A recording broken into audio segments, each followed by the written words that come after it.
He uses his art to celebrate the beauty and the struggles in humanity, and he uses it to communicate all of that to the people who appreciate his art. So I want to welcome to the show, Cesar Conde. Thanks, Mark. So for all of our viewers who may not know who Cesar Conde is, why don't you take us through a little bit of that? How did you get your start? I was born in Manila, Sure. in Caloocan City. And then we immigrated here in '75, Chicago, and then after that I went to Seattle. That time was sort of progressive. I grew up in a predominantly white neighborhood, very few Filipinos around. We all have common stories about that. What was that like, being the only Filipino in a white neighborhood? It was quite daunting, really. We were in a host country, and I think at that time we had the idea of utang na loob. And so it was easier to become a doormat. Right. So you cannot really assert yourself or who you are because of I was still under that value of utang na loob. Hollywood is my biggest influencer. Sure. Watch a lot of movies, watch a lot of TVs in the Philippines. Hollywood presented negative images of people of color, of African Americans, of Latinos, of Chinese. When I came to the States, I always thought the States was all about it's all white people. But lucky for me, when I went to Brian Piccolo Elementary School here in Chicago, my educator was a black woman, beautiful black woman. And that really skewed all this. That must have been shocking when you first saw her and you walk into your classroom and... Exactly. It's like, oh, wait a minute. That's not the image that I saw and learned from Hollywood. Then when we went to Seattle, my primary influencer was an African-American principal and the vice principal. And they were progressive. They saw that there were only like 6 or 7 minorities in school. They took us through a journey of what is racialization, what is prejudice, what is stereotypes, so made us go to a camp. I had no choice. We had to go to a race camp. Really? Yeah. That's one way to put it. And this was required of the students of... Well, you know, busing hasn't started yet. So I was part of the first busing program in Seattle. They basically nurtured me in how to become an activist. Busing, considered one of the biggest controversies in the history of American education, was the practice of transporting students outside their local school districts to resolve racial segregation. Although American schools were technically desegregated in 1954, it would be close to 2 decades before the courts enacted practices to enforce desegregation. In 1971, the Supreme Court made busing mandatory to racially integrate schools. So the kids were living on the south side of Seattle were predominantly Latinos and blacks. People living in the north side of Seattle were predominantly whites. And so they had sent people from the north side to the south side and south side to the north side to integrate the population. There was a white flight that happened. There's a lot of racially charged graffitis on the wall against the incoming people of color population. It was very painful, actually. That's when you realize, like, wait a minute, you know, I'm not really welcome here. And so take me through what happened after that. So you're experiencing all of this.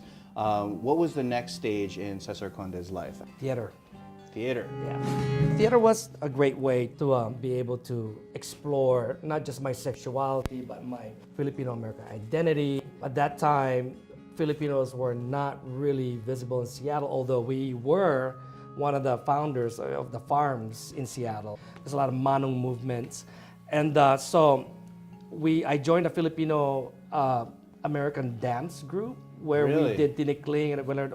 Auntie Mila was from Bayanihan. She's a professional dancer in the Philippines.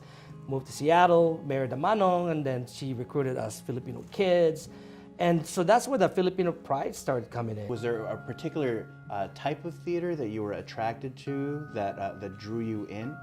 Or did you just run the gamut? Just ran the gamut. Whoever would pick me as a character or something, I'll do it. Favorite character that you played? One of my favorite directors is Anton Juan. Play called Bayan Bayanan, and we actually spoke to the Filipino diaspora in general. The character was based in Paris or in Europe. So that explored our common experiences as people of migration. We have this common experience with each other. We have the same struggle of forming of identity, the missing the community, the sacrifices that we have, and then all the undocumented migrants that we have, Filipinos in Europe and in America. It's the same experience. Right. It's a very universal experience. That's my favorite character because I played a consul general. Now we're really going to have to explain this to our viewers because we're talking about theater and how you were influenced and you're in theater, but yet we're standing amidst beautiful paintings. And how did that happen? Well, painting is a visual art form as well as theater is a visual art form. So the transition was not that difficult. The only difference is that I'm the director of the canvas and I know where it goes and I know where it leads. I'm the narrator, I create the story and the narratives. That's the only difference. What makes you want to tell the stories of humanity? For example, this painting that we're in front of, this is called, remind me again what the name of this one is? This is called the Cotton Candy Man. The Cotton Candy Man and woman are the most unsung heroes of our society. Every part of the world, you'll see a cotton candy man. They work very hard, they're underpaid, but they bring sweetness to children's lives and adults' lives. I want to pay homage to the Cotton Candy Man because kids of all economic backgrounds can celebrate and afford the sweetness of life, right? In that moment. As a Filipino-American painter, I want to paint subjects that I can relate to, that I can see myself into, see my skin color, see my skin tone, see my struggles. Only I can tell my story. Only I can tell my narrative. And this is uncensored, unrepentant, in-your-face works that I do. I think they convey that feeling of not just struggle, but also success and celebration. My first large series of work was called Celebrating Humanity, a Tea Party. That's when the Republican, the far-right Republican movement, the Tea Party movement started about. And so I took photo documents when I traveled throughout the world of people of color, people that are marginalized, people that look like me, and I made a really big exhibit out of that. Right now we have a lot of immigrant backlash. And so what happened now is that when I have the new series, and I use the same old, the ones that didn't sell, they found their new voice, like Go Home, No Muslims, Wall Now. Now they found their own voice. Cesar Conde started painting when he was very young, but he focused on painting socially relevant subjects after what seemed like a miraculous healing of his broken hand after a terrible fall. The day before my surgery, I prayed. I said, God, help me out here. I heard this voice and just said, hey, do me a favor.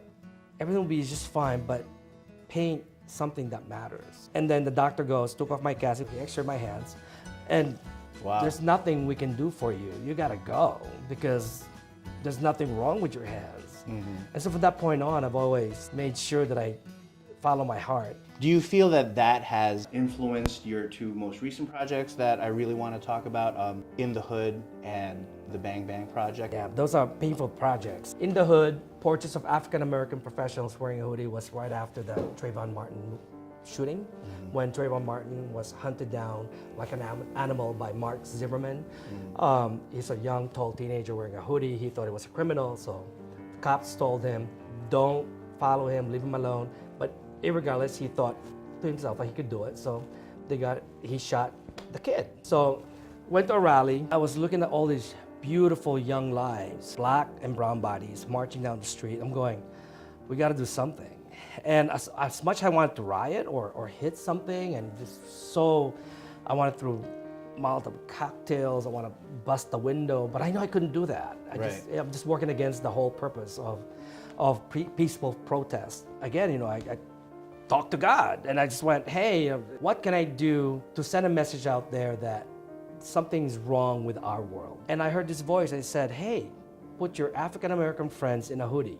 This work is about perception and reality. So I have people that are lawyers wearing a hoodie, I have people that are educators that are wearing a hoodie, I have captains of airplanes wearing a hoodie, I have business people wearing a hoodie. For a year after that, it was a Michael Brown shooting. That's when the Bang Bang project came about.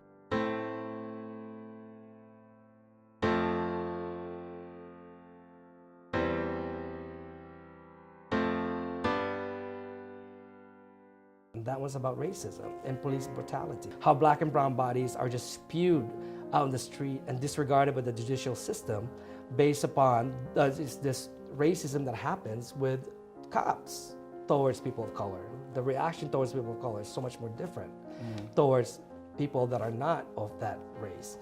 So I asked millennials, so I had them laid out on the sidewalk, and I took pictures of them at that moment where closing their eyes, that moment of vulnerability. It's like, it begs to ask you that question, like, you just took my life away. You just took my potentiality away because you feared my black body. You thought it was a threat to you. This is the project that's the bank. I get so emotional.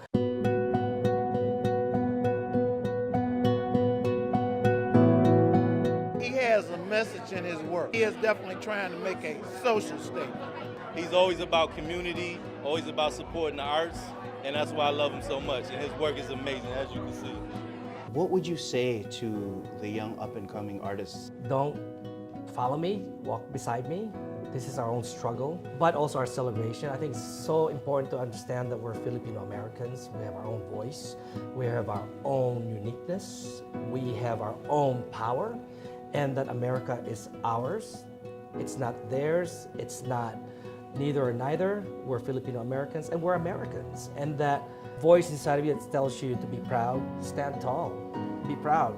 Use Filipino words like mahal kita or salamat. Be proud of being Filipino American, and be proud of the smell of tuyo in your house when you bring your friends over. Be proud of the baby Jesus that greets you at the door. Be proud of the accents of your aunties and your uncles and your manongs and manangs. Be proud of the Filipinos that came before us, that made our lives here better. I just say stand proud and get a tattoo.